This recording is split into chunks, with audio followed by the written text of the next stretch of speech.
Olá, pessoal!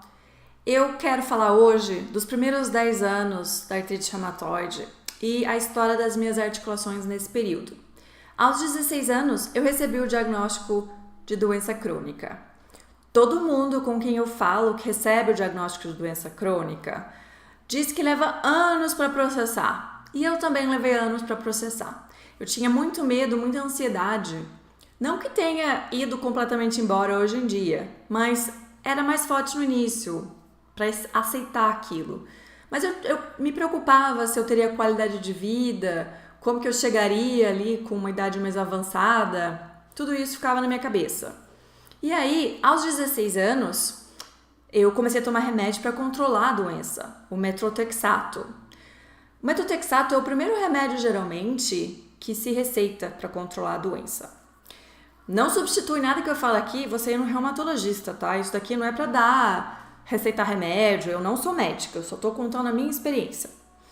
E aos 18 anos eu fui fazer faculdade em Brasília, passei no vestibular e me mudei.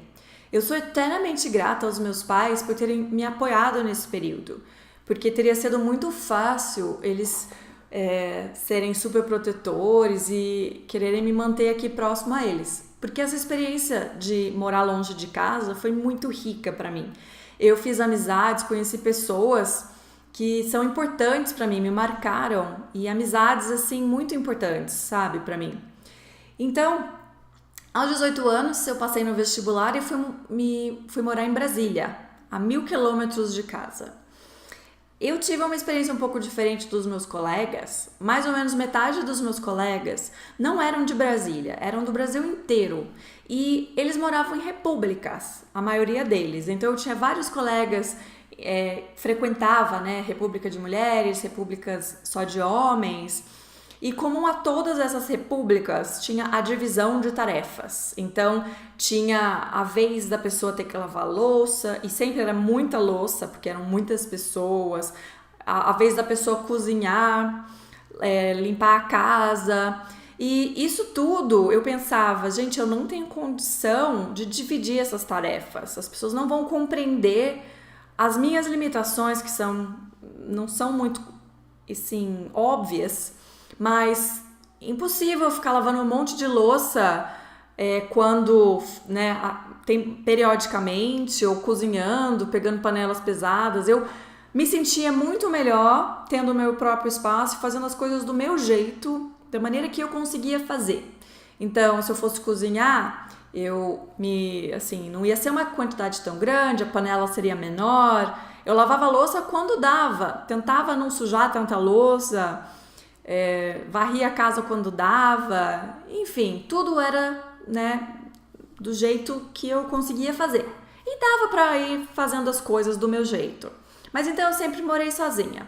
Às vezes eu sentia falta de não ter aquela experiência, aquela experiência mais social, aquela convivência. Eu sentia um pouco, às vezes, que eu estava perdendo aí uma experiência que me amadureceria muito. Mas por outro lado, eu também morar sozinha também tem os seus prós e os seus contras, amadureci também, e era o que dava. E ainda bem que os meus pais podiam me apoiar também nessa empreitada de eu morar sozinha. Era um apartamento mais simples, o primeiro que eu morei, não tinha elevador e eu morava no terceiro andar. Então eu me lembro também que fazer compras e trazer as compras para casa era uma missão. Mas eu estava ainda no início da doença, ainda não tinha tantas limitações, tinha muita dor. Mas eu tomava vários remédios ali que ajudavam a mascarar a dor. Então eu lembro assim que eu subia com as sacolas e era um momento assim, era uma missão, sabe? Depois eu comecei a namorar e a gente foi morar junto, e aí ele me ajudava com essas coisas. E a gente se mudou para um apartamento que tinha elevador, que fez uma bela de uma diferença na minha vida. Eu me lembro às vezes, porque, sabe, uma coisa que é muito importante é ter um bom reumatologista que te acompanhe. Eu sou muito grata, porque na minha vida eu tive 2 principais reumatologistas que me tratam e me trataram, e eles sempre me fizeram sentir muito segura, Toda vez eu chegava, assim, em momentos às vezes muito vulneráveis, no meio de uma crise, e esses 2 médicos, eu sou muito grata a eles. Aqui em São José é o Dr. Benedito Espírito Santo Campos e em Brasília era o Dr. Mário Soares Ferreira. E às vezes eu chegava no meu reumatologista lá em Brasília e com os joelhos inchados, doendo, e ele falava que eu precisaria tirar água do joelho. Então, uma experiência surreal. A primeira vez que isso aconteceu, ainda bem que eu não sabia que isso ia acontecer, porque a ansiedade acho que é pior que o negócio em si. Foi bem no susto, sabe? Eu cheguei lá e ele falou, vamos ter que tirar a água do joelho. Aí ele colocou a seringa lá e puxava a água. Isso aconteceu algumas vezes. E às vezes injetava um anti-inflamatório líquido dentro da articulação do cotovelo, porque os meus cotovelos são os principais estorvos, digamos, dessa artrite reumatoide no meu caso. Mas a primeira articulação que ficou muito ruim, e ainda é ruim, é o meu punho esquerdo. Então, ao lembrar lá atrás, logo no início ele já ficou ruim, ele ficou inchado, tinha uma bolota aqui, e às vezes se eu fizesse um movimento, pegasse muito peso, um esforço, rompia alguma coisinha aqui, alguns vasinhos, e ficava tipo um roxinho de sangue, sei lá. Então meu punho esquerdo, também o meu cotovelo direito, logo de início assim, quando eu me mudei, ele já começou a ficar bem ruim. A articulação que mais doeu na minha vida foi esse cotovelo direito, sabe, gente? Eu tinha um Golzinho 1.0 e ele era câmbio manual. E o câmbio era duro, duro, duro.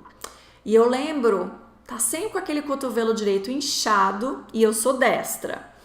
Mas sempre inchado, aí ter que mudar a marcha. Então, eu dirigia para baixo, para cima. Eu fui super independente aí nesse período de Brasília. Mas aquele cotovelo doendo quando eu dirigia era uma constante, sabe? Mas foi um período que eu fiz amizades, teve vários remédios que eu tentei aí, não quero entrar muito nisso agora, mas eu lembro no início eu fazia academia, teve uma fase que eu fiz bastante academia, musculação, comecei a fazer muita caminhada, porque eu ganhei muito peso nesse primeiro ano longe de casa. E isso é comum, sabe? A gente se alimenta bem mal no início, é bem comum isso. Mas aí eu entrei numa onda de me cuidar, eu ia ao parque 3 vezes por semana, e andava, caminhava, eu comecei a fazer musculação. Aí eu virei realmente aquelas pessoas assim meio viciadas em academia, e aquilo me ajudava, porque dizem que é bom tentar manter uma musculatura para preservar aí o corpo, né? É bom para quem tem artrite reumatoide. E por uns anos eu fiz isso. Depois, por algum motivo, eu tive que me afastar da academia. E aí, várias coisas aconteceram, o tempo passou, eu piorei. E quando eu fui tentar retornar à academia, já foi mais difícil para mim. Eu já estava com muito mais dor, não consegui. Eu comecei a fazer yoga, né? Eu substituí a academia por yoga. Só que eu tinha muita limitação nos braços, meu punho era muito ruim, meus cotovelos. E a yoga tem muita posição que você põe peso no punho, né, no braço, você se apoia no chão.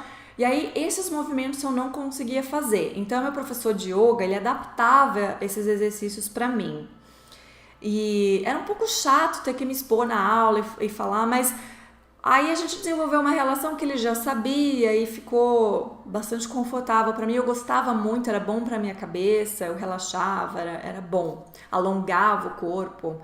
Mas aí trocou o professor e eu achei ruim que quando trocou a professora, eles começaram a fazer uma dobradinha, ele não passou as minhas necessidades para ela.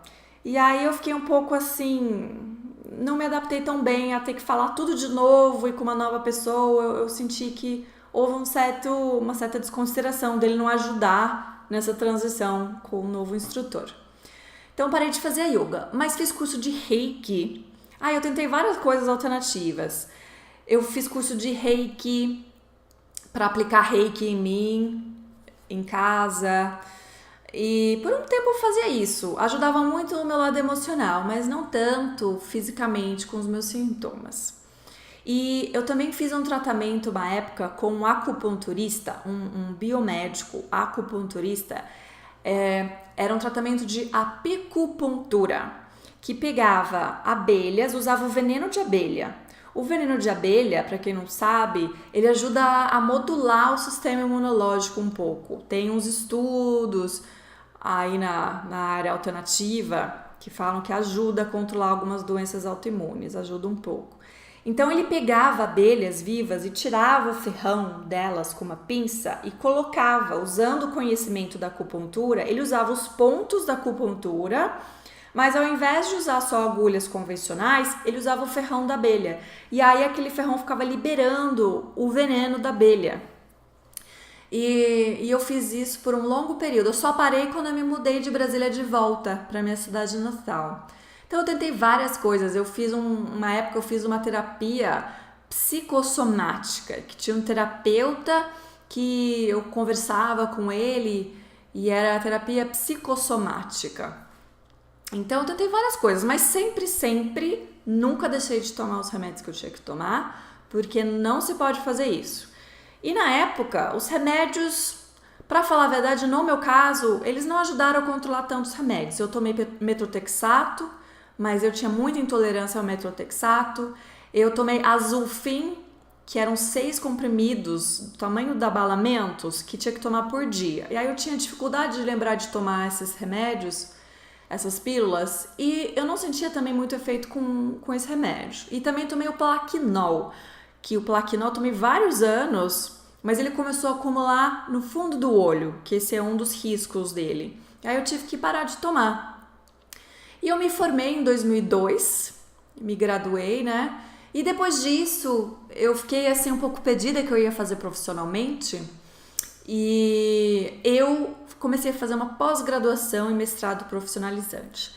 Nessa altura do campeonato, as minhas articulações já tinha mais dor, né? Já tava com um pouco, assim, tava mais sofrível as coisas.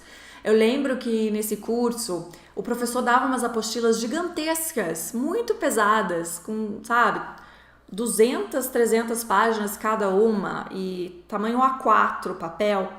E várias apostilas. E para mim era difícil carregar aquilo, para ficar anotando no caderno também, assim, várias horas de aula. Aquilo doía, minha mão ficava toda inchada, inflamada, doía. E até ficar sentada o dia inteiro na cadeira também, para mim me cansava mais, me dava uma fadiga, um desconforto físico muito grande. Mas não cheguei a terminar essa pós-graduação, mas tive minha primeira experiência de trabalho. Durante a faculdade fiz estágio, eu sentia dificuldade, já comecei a sentir uma dificuldade ao digitar, mas eu tomava também anti-inflamatórios, né, todos os dias, prednisona, e me ajudava um pouco.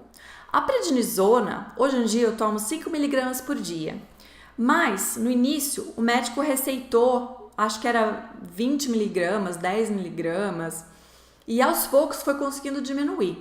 Eu lembro que no início eu ficava tão inchada na dosagem mais alta e tinha mais efeitos colaterais, mas era um alívio, porque ele dá um alívio grande assim na dor. Então eu pensava, vou conseguir, no dia que o calo apertar, é bom saber que eu tenho essa ferramenta aqui que eu posso tomar. Quando eu estiver assim, realmente no momento de crise, é bom saber que existe essa opção aqui para controlar.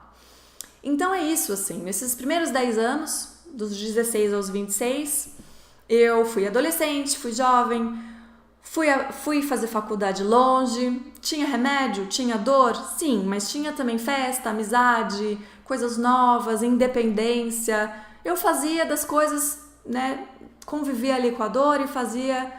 Era um parceiro invisível, né, fazia as coisas, às vezes, com essa dor bem presente.